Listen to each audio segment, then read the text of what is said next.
Tras los años 1886 y 1891, un político chileno llamado José Manuel Balmaceda fue el presidente de la República.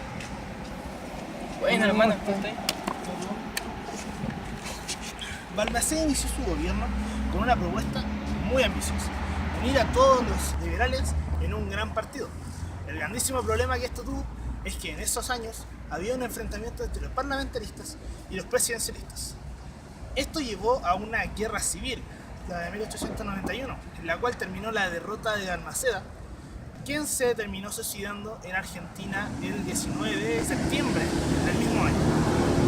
Tras la muerte de Balmaceda, llegó al mando Jorge Montt Álvarez, un marinero chileno y vicecomandante de la Armada, quien fue presidente de la Junta de Gobierno de 1891, salió electo presidente el mismo año y su periodo duró hasta 1896.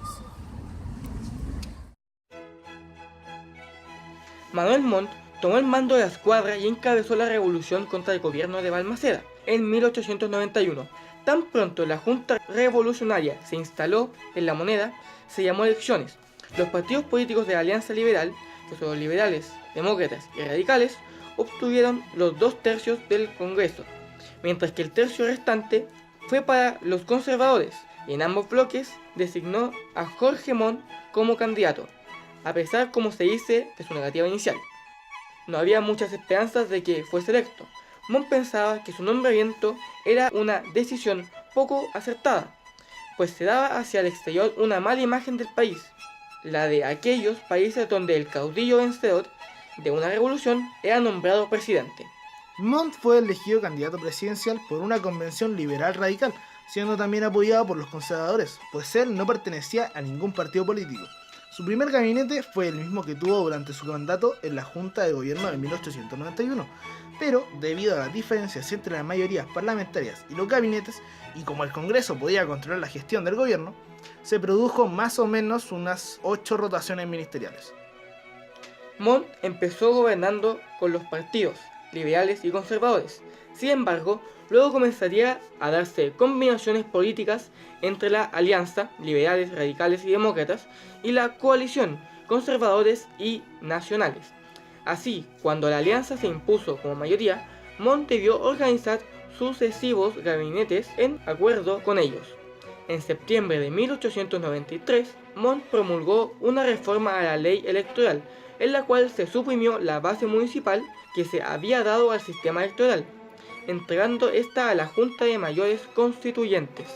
Una vez realizada esta reforma, que afianzaba el poder de la oligarquía, los partidos políticos tuvieron grandes esperanzas en los comicios del año siguiente. Sin embargo, todos estuvieron de acuerdo en que esta libertad electoral, que como se decía era la mayor conquistada desde la independencia de Chile, debía confirmarse en esas elecciones. Estos anhelos de la clase dirigente eran compartidos por el presidente Montt. Esta reforma permitió que la renovación del Congreso se llevara adelante con entusiasmo, absoluta corrección y completa libertad electoral. En el mismo sentido, se pueden señalar las 2 leyes de amnistía promulgadas bajo su mando, una en 1893 y otra en 1894. Bajo su gobierno, se reabrieron las puertas a los capitales extranjeros, alemanes y estadounidenses, rematándose las salitreras para, junto a la contratación de nuevos préstamos extranjeros, poder obtener nuevos recursos financieros. Al término del periodo de José Montt, se aprobó la Ley de Conservación Metálica. No obstante, no se logró detener el déficit fiscal y la deuda externa continuó creciendo. Además, durante la administración de Montt, se creó el Consejo de Defensa Fiscal y se aumentaron las fuerzas navales, con la adquisición de barcos armados en astilleros ingleses. Se promulgó la Ley de Comuna Autónoma y se hicieron las unidades únicas reformas constitucionales 1891, 1892 y 1893 de todo el periodo parlamentario.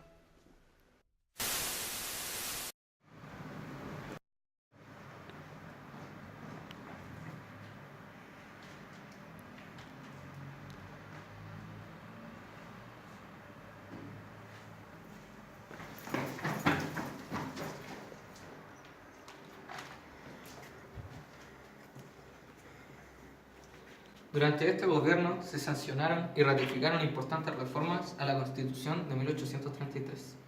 Estas entregaron mayores atribuciones al Poder Legislativo. Entre las más importantes se pueden señalar las siguientes. El 12 de diciembre de 1891, la Constitución conservadora puede convocar el Congreso sesiones extraordinarias, cuando lo estimara conveniente o cuando la mayoría de ambas cámaras lo pidiera por escrito. El 9 de julio de 1892 se promulga la ley de no compatibilidad, aprobada bajo el gobierno de Balmaceda, para ser elegidos diputados o senadores.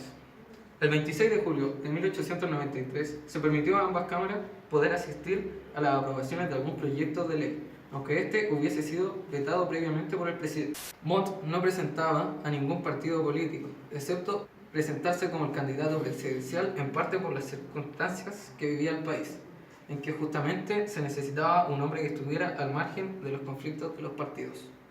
Como parte del bando revolucionario de 1891, Montt se había destacado por su prudencia, característica que imprimió a su mandato.